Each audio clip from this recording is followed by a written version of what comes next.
বাংলাদেশের উপর থেকে এমন এক শক্তিশালী বাঁধ নির্মাণ করব, যেই বাঁধের মাধ্যমে ভারত পানি নিয়ন্ত্রণ করবে না, বরং বাংলাদেশের মানুষ পানি নিয়ন্ত্রণ করবে।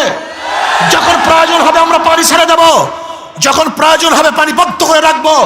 তাহলে ভারত আমাদেরকে ডুবাতে পারবে না, ওদের কাছে মাথা নত করতে হবে না, বরং ভারত আমাদের কাছে মাথা নত করে বাধ্য হবে। আজকে তারা কি করেছে? ফারাক্কা বাঁধ দিয়েছে। ফারাক্কা বাঁধের মাধ্যমে আপনারা জানেন এক সময় আমাদের বাংলাদেশ কৃষি নির্ভরশীল দেশ ছিল, পানি ব্যতীত ফসল করা যাইত না। এর জন্য ওরা ফারাক্কা বাঁধ দিয়ে আমাদের দেশকে মরুভূমি করেছে, কিন্তু তারপরে বাংলাদেশের মানুষ ওর কাছে মাথা নত করে নাই। আজও ফারাক্কা বাঁধের সমাধান হয় নাই, আজও তিস্তার সমাধান হয় নাই। আজকেও প্রবাহিত ভারত থেকে যে নদী এবং খালগুলি আছে তার পানির ন্যায্য ইচ্ছা এখন আমরা পাই নাই। ওদের পানির দরকার নাই, ওরা প্রতি বছর আমাদেরকে পানি দিয়ে মারার চক্রান্ত করে। এবার বাংলাদেশের প্রত্যেকটা মানুষকে ঐক্যবদ্ধ হতে হবে। বাংলাদেশের উপর থেকে এমন এক শক্তিশালী বাঁধ নির্মাণ করব, যেই বাঁধের মাধ্যমে ভারত পানি নিয়ন্ত্রণ করবে না, বরং বাংলাদেশের মানুষ পানি নিয়ন্ত্রণ করবে। যখন প্রয়োজন হবে আমরা পানি ছেড়ে দেব, যখন প্রয়োজন হবে পানি বন্ধ করে রাখবো। তাহলে ভারত আমাদেরকে ডুবাতে পারবে না, ওদের কাছে মাথা নত করতে হবে না, বরং ভারত আমাদের কাছে মাথা নত করে বাধ্য হবে। ভারতের পানি আগ্রাসনের বিরুদ্ধে এবং অপরাধীদের বিচারের দাবিতে আজকে সমাবেশ। ভারত সম্পর্কে কম বেশি আমরা সবাই জানি। এই ভারত এক সময় ছিল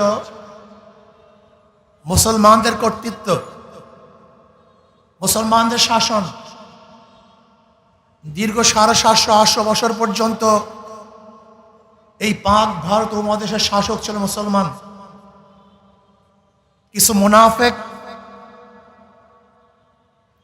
কিছু মুনাফিকের মুনাফিকির কারণে 200 বছর ব্রিটিশ শোষণ করেছে, নির্যাতিত হয়েছিল মুসলমান।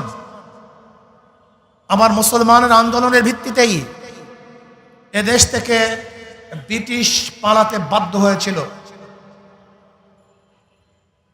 ব্রিটিশ যাওয়ার পরে ভেবেছিলাম এদেশের মানুষ শান্তি পাবে, মুক্তি পাবে, প্রত্যেকের অধিকার ফিরে পাবে, কিন্তু ভারত তা করে নাই। আবার আন্দোলন সংগ্রাম করে পাকিস্তান নামে একটা ভূখণ্ড অর্জন করেছিলাম। ভেবেছিলাম মানুষ শান্তি পাবে, মুক্তি পাবে, অধিকার ফিরে পাবে, কিন্তু পশ্চিম পাকিস্তান আমাদেরকে আমাদের অধিকার না দেওয়ার কারণে আবার তাঁদের বিরুদ্ধে আন্দোলন সংগ্রাম করে আমরা বাংলাদেশ স্বাধীন করেছিলাম দ্বিতীয়বার। ভেবেছিলাম এবার মুক্তি পাবো, শান্তি পাবো, কিন্তু স্বাধীনতার পর থেকে আজ পর্যন্ত যারা শাসক ছিল তারা এদেশের মানুষের আকাঙ্ক্ষা এবং চাহিদা বাস্তবায়ন করতে পারে নাই, মানুষের অধিকার ফিরিয়ে দিতে পারে নাই। দলীয়করণ, ব্যক্তিকরণের মাধ্যমে, জুলুম অত্যাচারের মাধ্যমে দেশকে ধ্বংস করে ফেলেছে। ভারতকে বন্ধু বানিয়েছে, অথচ যার ভারত বন্ধু থাকে তার শত্রু প্রয়োজন হয় না। আপনারা জানেন সিকিম এক সময় স্বাধীন রাষ্ট্র ছিল, ভারতের খুবই বন্ধু ছিল, কিন্তু লেন্দুক দর্জির মতো এক চাটুকার এবং মোশায়েবকে সৃষ্টি করে সেই সিকিমকে ভারতের পররাজ্য হিসাবে নয়, ভারতের অন্তর্ভুক্ত করতে বাধ্য করেছিল। আপনারা জানেন হায়দ্রাবাদ স্বাধীন রাষ্ট্র ছিল, ব্রিটিশ বলেছিল তোমরা স্বাধীন থাকবে, কিন্তু সেই স্বাধীন রাষ্ট্রকে পরাধীন করে ভারতের মধ্যে হায়দ্রাবাদকে নিতে বাধ্য করেছিল। আপনারা জানেন কাশ্মীর স্বাধীন রাষ্ট্র ছিল, কিন্তু এই ভারত সেই স্বাধীনতাকে দূর করে আজকে তাদেরকে গোলামি করতে বাধ্য করেছে। আজকে বাংলাদেশ স্বাধীন, ভারত থেকে স্বাধীন হয়েছে, কিন্তু লেন্দুব দর্জির মতো শেখ হাসিনাকে আর এক মুখ্যমন্ত্রী তৈরি করে ওদের গোলামি বানাবার চক্রান্ত করেছিল।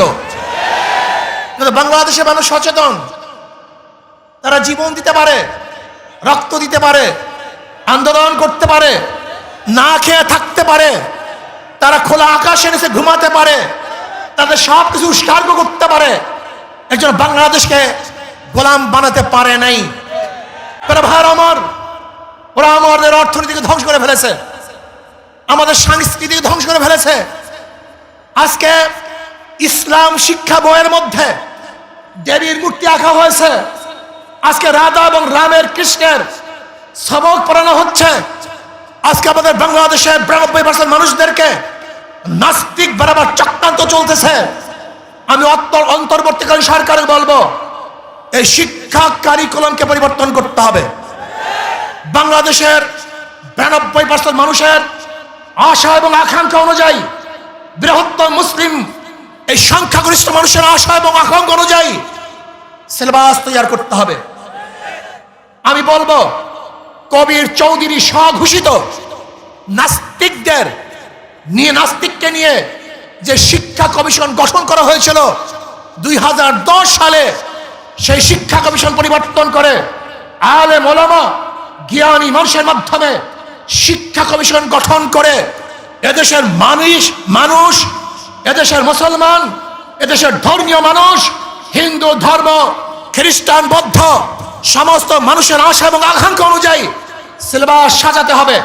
কোন অবস্থাতেই 92% মুসলমানদেরকে বাদ দিয়ে বাংলাদেশের মানুষ কোন সিলেবাস চায় না, হতে পারে না, হবে না।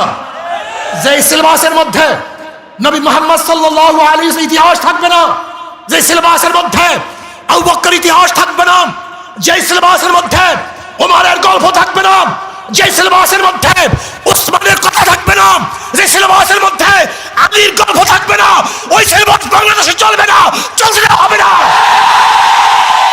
যে সিলেবাসের মধ্যে শাহজালাল ইয়ামানির ইতিহাস থাকবে না, শাহ মাকদুমের ইতিহাস থাকবে না, যে সিলেবাসের মধ্যে এদেশ যারা শাসন করেছে, এই যারা গোটা ব্রিটিশকে রড়িয়ে দিয়েছে, তছনছ করে ফেলেছে, তাদের ইতিহাস যে সিলেবাসের মধ্যে থাকবে না, বাংলাদেশের বুকে সেই সিলেবাস চলতে দেওয়া হবে না, হবে না ইনশাআল্লাহ। ভাইরা আমার, সতর্ক থাকতে হবে।